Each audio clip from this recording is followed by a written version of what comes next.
What's up guys, welcome back to my channel. So in today's video, I'm going to talk about how I film Hmong weddings.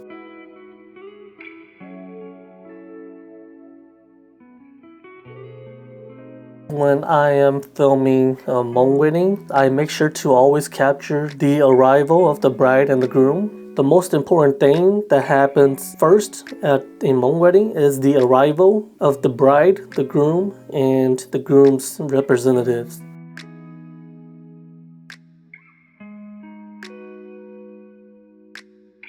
When it comes to the beginning of the Hmong wedding, you're not actually really sure when they'll show up. But before they show up, what I make sure to always do is to film everyone cooking, everyone prepping and setting up the tables and decorations, because this is very important too. A lot of people spend a lot of time and money to prep the food and also prep the decorations. So I always make sure to film that and capture that. Even if I don't put it in my video, I know that I have that just as backup if I eventually need it, alright? I always make sure when I film Hmong weddings is to get a wide shot and to get a close-up shot.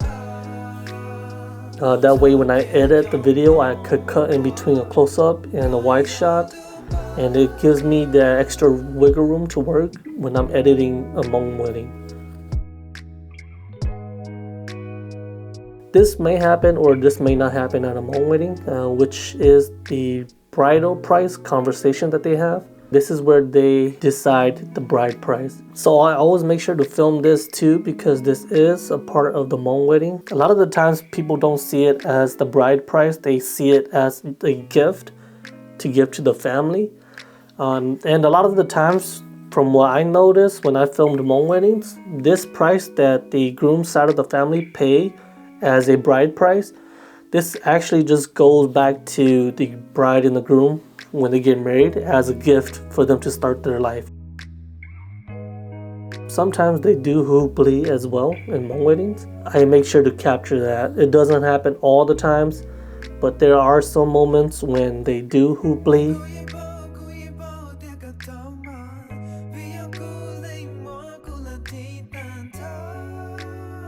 Basement, basement, basement, basement.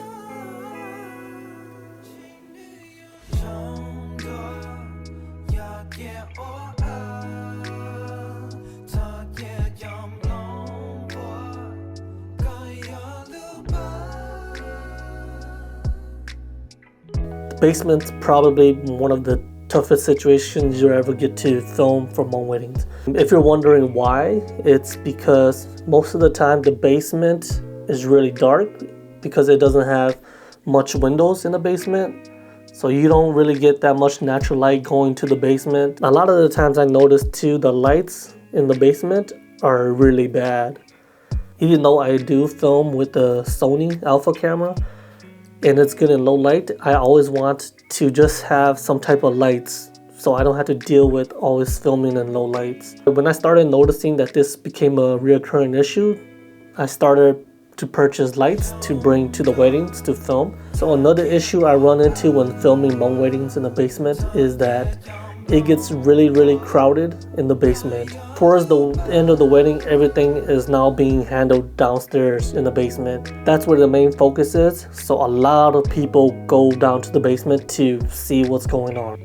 And I noticed that when I filmed a lot of Hmong weddings, it was really hard to maneuver around because there were so much people gathering around. And due to that, I wasn't able to get as much versatile shots as I could. But that's when I have all these B-rolls that I have already filmed that could cover this.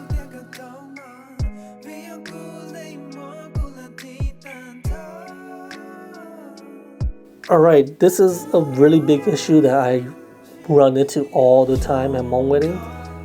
And this is when you have a bunch of people in the basement and they all have consumed some type of alcohol. They would talk over each other a lot. There's a conversation here, there's a conversation here, there's one over there, there's one over there. Everyone's talking over each other, and this may ruin the audio when you have the elders trying to speak to the bride and groom.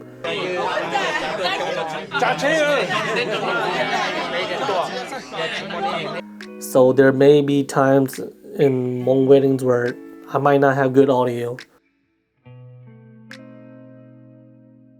I also forgot to mention, to me, this is actually one of the most important part of a Hmong wedding. This part is when the bride's mother helps the bride get dressed for when the bride departs as a wife. This is very important because this is a moment where the bride and the bride's mother get to spend this moment as she's sending off her daughter to be married. It's just something intimate. It could be them just laughing, having fun, or just conversating. All together, it's something that's really intimate, and I always make sure to be in this room to capture that moment.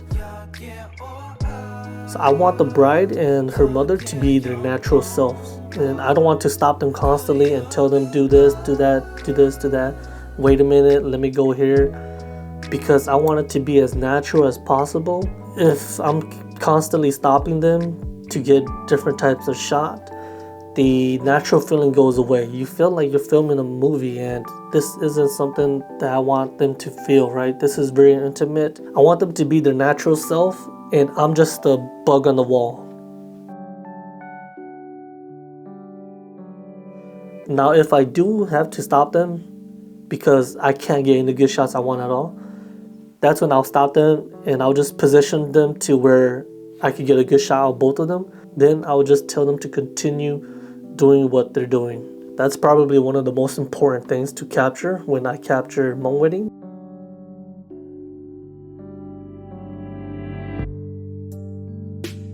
Alright, last one is the departure. So for the departure, what I make sure I always do is understand the door that they're coming out from. The door that they entered on their arrival, I know for sure that's the door that they have to exit on their departure. A lot of the times this is the part where the family members, Zhang, the husband, when they do that, it does buy you some time to go to the front of the door to see how you want to shoot their departure. After they get done with all the drinking and they get to their car, I always make sure to film the car leave at all times.